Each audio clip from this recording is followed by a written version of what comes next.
Hello and welcome to Questions of Life. I'm Cath, I'm here with Donald. Hello. And this evening we are looking at the subject of love and relationships. Now tonight we are not live. This is a pre-record, which means you are unable to text us in or email us in with your questions or your comments.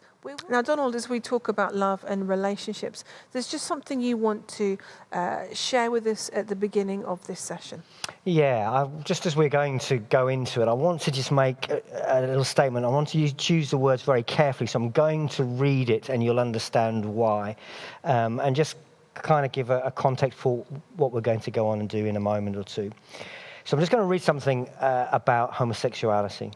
The issue of homosexuality within Christianity and our culture has become deeply divisive and is hurting many, many people. My own views and the views of the leadership of the church have been shared with those who come to our church on many occasions. And I'm happy to respond to emails from church members seeking a reminder.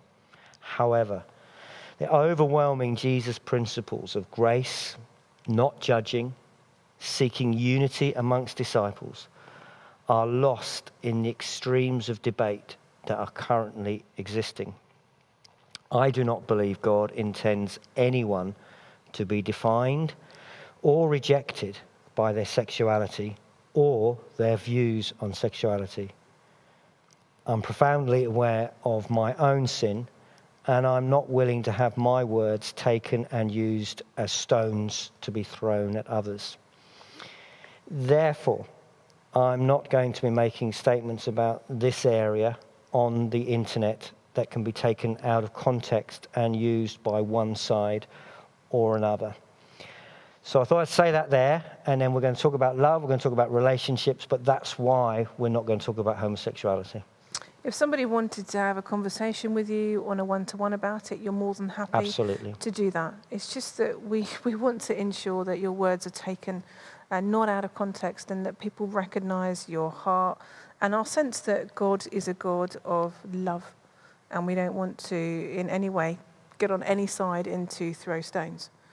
So we're looking at this whole area of love and relationships. And I think it's an area that people look at Christianity and think, you're outdated, you need to move with the times. People can be quite critical of us. And at times Christianity has been quite critical of other people in this whole area. And before we get into our discussions, I think there's just a few things that I wanted to say at the beginning, a little bit like that, to underpin what we're talking about. And the first thing I think is really important for us to recognise is when we talk about love and relationships, we need to understand that God is a God of love. And that sometimes God sets boundaries for us because he loves us, because he doesn't want us to get hurt and to damage ourselves and to damage other people. And so sometimes it seems like Christianity can be legalistic and you can't do this. But actually it comes from a loving God who wants the best for our lives, for us to live life to the full. When we talk about love and relationships, I think we need to remember that it was actually God who created sex. So we're not talking about a killjoy who doesn't want us to enjoy ourselves and each other, but in the right context. So that's the first thing I would say. I think the second thing I would say is that in our culture today, we're encouraged to be in a relationship. We're encouraged to be expressing ourselves. There's this unsaid thing out there that you're not going to be happy, content, or complete until you're expressing yourself sexually. And I think what I would like to say into that is that actually we're only ever going to find true contentment in a relationship with God. Having a relationship with somebody else is great and adds fantastic things to our lives, but it's not going to complete us. It's not going to be the holy grail that will sort us out. Third thing I want to say is that God is a God of grace, that God forgives, that we all mess up in lots of different areas, and that God is always there, willing to forgive and to help us to start again. So if this is an area that maybe we've struggled with, at the outset we want to say, just please come and know that God welcomes you and that actually he loves you, and nothing that we've done cannot be forgiven. Final thing I want to say, and it goes back to your throwing stones thing, is that too often people have unhelpfully judged people in this area. I think this whole area of love and relationships and everything else has been something that people have put up here. And if you step out of line, then you're the worst person in the world. And what we want to say is that's just not true. That actually, in God's eyes, all of the things that we do wrong are equal. Some have different consequences, but this isn't about judgment. This isn't about throwing stones. But this is about saying, by the grace of God, we all go. So that underpins all of our discussions today. So let's start off with this whole area of love. Talk about love. What is love? I think love is fundamentally the most important quality and value and thing in the universe. I think God is defined as love. He describes himself as being love. I think it is the thing that underpins his entire creation and why he's given us freedom and why the world is as it is. And I think that our culture has lost an understanding of what love is. I think that essentially love is this feeling and decision and choice and experience of being valued, of being accepted, of being cared for, of being wanted, of being appreciated, of belonging, and that it's very closely connected with security and feeling safe and feeling protected, being listened to, being understood. So there's all of these kind of words. And I used to do, when I was a youth worker, I used to go into schools a lot and talk about love and relationships. And I would always ask the kids to write on a piece of paper what they thought the most important quality of love is. And I did that probably over a period of 20 years. And in that time, I consistently would get about 75% of the kids would write the same word. The other 25%, you get a whole lot of other different words. But the one word that consistently came out would be the word trust. The most important value and aspect of love is to trust and feel safe. And that links into faithfulness. It links into being able to trust someone with our feelings, being able to trust someone with our body, but being able to trust someone with our hopes, with our doubts, with our fears, with our heart. And I think that's really revealing, that love is fundamentally about feeling safe that we matter, safe that we are appreciated, significant, important. Now that can be the love of real friends who we know are going to be with us through thick and thin. That can be the love of family, of a brother or a sister or a parent or a child. It can be the love of a partner. Those kinds of love vary, but the most important aspects of love are common to all of those relationships. And it is this sense of being safe, of being appreciated, of being valued. And I think every human being has been created to be alive when we give love and to be alive when we are loved. And that is why the experiences of loss of love, whether that's violence or betrayal or loneliness or bereavement, all of those experiences are the worst experiences that human beings go through. So we might have all the money in the world, but if we don't feel loved, it's pointless. And equally, we may be struggling with all kinds of poverty issues, but if we feel the love of a family or the love of a friend, then it makes those things livable. So love is the most important thing in the world, full stop. I don't think there's any question about that, which is why Jesus says, the most important thing, the command I give you is to love. And everything in the Bible can be summed up by love. The whole commandments, all the values and instructions of the Bible are simply explanations of how to love. And we need those explanations because our culture has confused lots of other things with love. So sometimes we've confused popularity with love, and so people seek fame when actually it's not the same as being loved.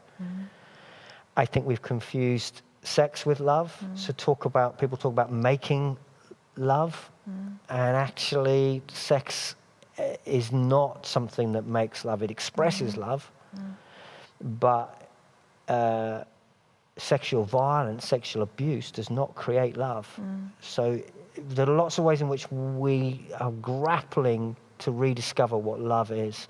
Whole generations who've experienced betrayal, unfaithfulness, abandonment in family life has meant that many of us have not really experienced or understood what the Bible intends when it talks about love. And there's this glorious passage in 1 Corinthians 13, which I'd advise anyone to go away and read at the end of this session. It just explains what love is: patient and kind, keeps no record of wrongs, always trusts, or always believes. It's such a powerful statement of what love, and it's what every human being needs. I think it's really interesting when you started talking about what love is. You said that it was a feeling, but also a decision and a choice. Now that's interesting, because for a lot of people they think love is about a feeling, and when I don't feel that anymore, it's okay, I can move on. Quite a transient thing. But that's not what you're saying, is it? It's not solely based on our emotions. No, it's those things coming together that you choose. Because you love someone, you choose to continue to act lovingly, even though your feelings go up and down, and there are times when you don't feel it. But it doesn't, in our culture, and that's all I know, it isn't completely separated from feelings. So we start off that we feel something, but feelings kind of weave in and out, but love remains a consistent thing. So when you love someone, you choose to do the best for them, whether you feel like doing it or not, whether it's sometimes a sacrifice, and sometimes that's the more loving, is to continue to behave in a loving way, even when you don't feel it. And I think that's really, really important. And that if we dip in and out of friendships, or we dip in and out of family relationships by what we're feeling that day, it's incredibly destructive. And what really matters is it leaves other people feeling unloved. Because we go back to that concept of trust. That love has to be dependable. It has to be stable. It has to be something that I can rely on. And if I think today I'm loved and tomorrow I'm not, that I'm not loved at all. If I know that the people who say they love me, I can rely on that, it's dependable, then that's real love. And therefore, from their point of view, the feelings will come and go, but the choice remains the same. Okay, so looking at this whole idea of being loved, there are many different ways we can be loved, and we can express love, whether that's through a friendship, whether that's through family, or whether that's through a relationship. So let's take the whole relationship one. If you're not in a relationship, if you're not married, if you are single, does that mean that you miss out on being loved? Well, I think we have to answer that together, because we have different life situations. I'm married and you're not, and it's very difficult for me to talk about what I don't currently experience. I think from the Bible's point of view, it's pretty clear to me that marriage is, I choose my words very carefully, I should have written down a statement. I think the Bible, the New Testament, suggests that marriage is a concession for the weakness of mankind, and that those who don't need to get married, that's a higher calling. Jesus isn't married, and the way the New Testament talks about marriage, it's not, the New Testament does not see it as the ultimate achievement. It sees it as the ultimate achievement is to not need to be married, I think. So I'm married. I've learned enough from life, I think, to know that from where I sit, married people are not happier than unmarried people. And that happiness is not caused by a relationship. There are unhappy marriages and there are happy marriages. Mm-hmm. There are folks who are very happy being single and there are folks who are unhappy being single. And it isn't that one thing fixes the other thing, and just because a person is married, they're going to be happy. I don't think that's at all. I think you need to comment and bring your perspective, because there are plenty of times when somebody is married, you think, if I wasn't married, it would be a bit easier because there wouldn't be this responsibility, there wouldn't be this thing that I need to do. So there are swings and roundabouts. I don't think one state is better than the other, and I don't think one state is happier than the other. But I'm saying that from the position of being married. I think it goes back to where we think happiness comes from. And I think if we believe that happiness, true, deep contentment comes from God, then whatever the circumstances of our lives, it's not that it doesn't matter, but as long as we've got our foundations in that place, that's the most important thing. And we were talking in our last session about having a sense of, this is me, this is my life, and I'm going to look at the good things and be grateful for that, rather than looking at other people and being envious and everything else. And so I think singleness, there are advantages to it and there are disadvantages to it. I think one of the issues with singleness is that, particularly in a Western church culture, probably a worldwide church culture, being single isn't seen as the norm, and that it can seem that churches are very couple, family orientated. It can seem as though if you're married, you get leadership positions. If you're single, there's lots of different things that go on there. So I don't think that I'm diminished in being single. I personally have wanted to be married and have children. That's not happened. Could still happen. There could be some nice blind man that comes along. You never know. But for me, I'm not living in hope and thinking, oh, if only, then everything will change in my life. I think daily it's like, okay, God, we've got this day. What are we going to do with it? How can you use me? I go into that believing this is your best life for me right now. And I trust that. I trust that you're not withholding anything from me. I trust that you're not judging me and that this is your punishment because I've messed up. I know many people that aren't married that think that. That question themselves and think, is God withholding this because I've done something wrong? I don't think that. I don't think God's like that. That's not my experience. I just think sometimes in life, we don't always get what we want. I think as well, I look at some marriages and I think, oh, I'm glad I'm not in that. If I believe that marriage is for life and you've committed yourself to be with that person for life, oh, my life, I wouldn't want to be in that. And I think I would rather be single than having married the wrong person. From my experience, I would definitely underscore that. And you're not saying in your experience with your wife? No, yes. I'm saying that having been involved with folks where marriage has gone seriously wrong, that pain is horrendous. Yeah. Horrendous. Yeah. So I don't think the grass is always greener. No. I think there are pros and cons to both. It would be good to refer people back to last week and what when we talked about the way God treats us differently. It's a good talk to go and have a look at. Absolutely. But I don't think that we are diminished. I think, though, in certain situations it can seem that those that are single are not the norm. We have a church where we value everybody, that we don't just focus on families or marrieds or singles. Why do we do that? What do you see as the blessings and the benefits of that?